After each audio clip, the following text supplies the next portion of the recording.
बिस्मिल्लाहिर्रहमानिर्रहीम। अस्सलाम वालेकुम नाज़रीन, एक मुल्क से दूसरे मुल्क में पैसा भेजना लीगल तरीके से बहुत मुश्किल हो चुका है इस दौर में।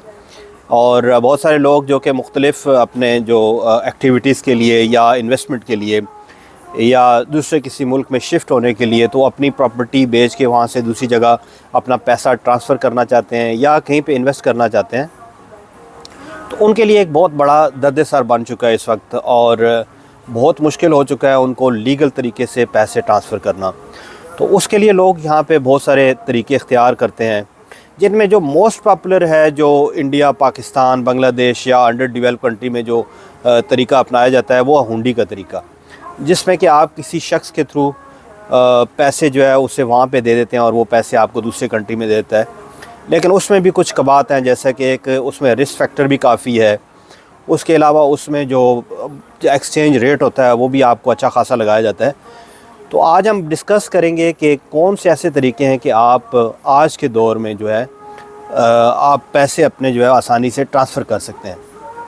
आल्दो कि जब भी कोई लीगल या नया तरीका आता है तो दुनिया के तमाम जो ममालिक हैं ये उस पर अपना शिकंजा जो है वो सख्त कर देते हैं। वजह यह है कि कोई भी तमाम मुल्क ये जानते हैं कि उनके मुल्क से अगर पैसा दूसरे मुल्क में जाएगा तो उनके मुल्क के अंदर जो है वो उनकी इकॉनमी पे असर होगा। जैसा कि यूरोपियन कंट्रीज़ जानते हैं कि वहाँ पे जो लोग हैं वो दूसरे कंट्री से जॉब करते हैं, जो आउट ऑफ यूरोपियन कंट्रीज़ हैं, तो वो लोग अपना पैसा बिज़नेस करते हैं या जॉब करते हैं तो वो पैसा अपना दूसरे ममालिक में भेजते हैं। तो उन्होंने भी कुछ लिमिट्स रखी हुई हैं। और दूसरी वजह यह है कि वो चाहते हैं कि वहाँ भी पैसा इन्वेस्ट हो और लोगों को वो और लोग खुशहाल हों, पैसा बाहर ना निकले। इसी तरीके से जो अंडर डेवलप्ड कंट्रीज़ हैं तो उनको भी ये ख़तरा लाक होगा कि बहुत सारे जो लोग हैं वो पैसा वहाँ पे अगर हालात सही नहीं है अपने मुल्क के अंदर तो लोग दूसरे कंट्रीज़ में जाके बिज़नेस करना चाहते हैं या माइग्रेशन के पर्पज़ के लिए जाते हैं। तो उनके लिए भी एक यानी प्रॉब्लम बनती है कि उनके जो बिज़नेसमैन है वो दूसरे कंट्रीज़ में जा रहे हैं, उनका पैसा जो है वो निकल रहा है वहाँ से बाहर। तो ये एक अच्छा खासा दर्द-ए-सर बन चुका है। और लीगल तरीक़ों से गवर्नमेंट को आपको अच्छा खासा जो है ना अप्रूव करना पड़ता है। और बैंक्स जो है वो भी एक किस्म के बैंक भी लॉ के अंडर आए हुए हैं और वो लोग जो है ना काफ़ी डिफ़िकल्टी है कि आप पैसे बाहर भेजें। तो हमने डिस्कस किया कि हुंडी के तरीके से लोग जो है ना पैसे भेजते हैं, इसमें रिस्क होता है। दूसरे नंबर पे आजकल कुछ ऐप आए हुए हैं जिनमें कि जैसे रेवोलूट है या इसके अलावा एक वाइस के नाम से है, वाइस ट्रांसफ़र।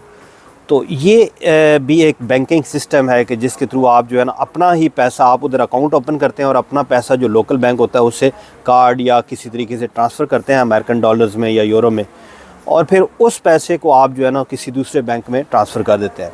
आल्दो कि वो तरीका इतना मुश्किल नहीं है उस पर, लेकिन उसमें भी यह है कि तमाम मुल्क शामिल नहीं है, कुछ कंट्रीज़ हैं उसमें आते हैं जिनसे आप जो है ना पैसा अपना ट्रांसफ़र कर सकते हैं। और दूसरे नंबर पे जिन कंट्रीज़ को जैसे ही पता चलता है तो उस पर भी रिस्ट्रिक्शन उन्होंने अभी जो है कुछ यूरोपियन ने लगा दी हैं। और फिर यह कि उसमें भी आपको चार्ज तो होता है लेकिन वो नॉर्मल चार्जेस हैं उनके।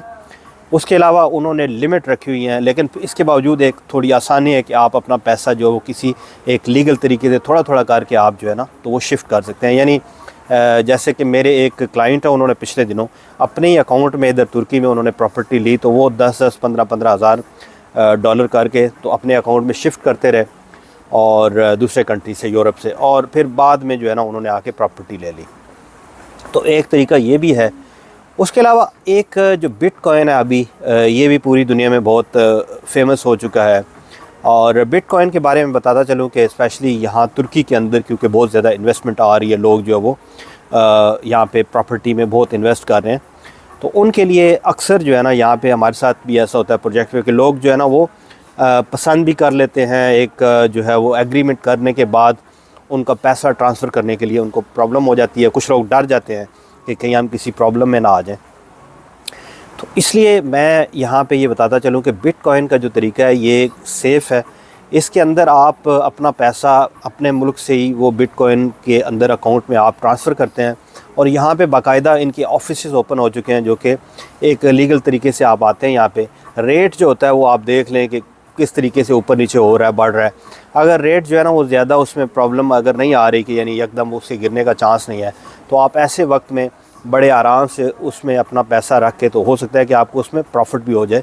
यानी अगर आपने उसका रेट जो है वो जो करंट रेट चल रहा है उससे हो सकता है कि थोड़ा सा ऊपर आपको मिल रहा हो, तो आप यहाँ से आके वो पैसा निकलवा सकते हैं।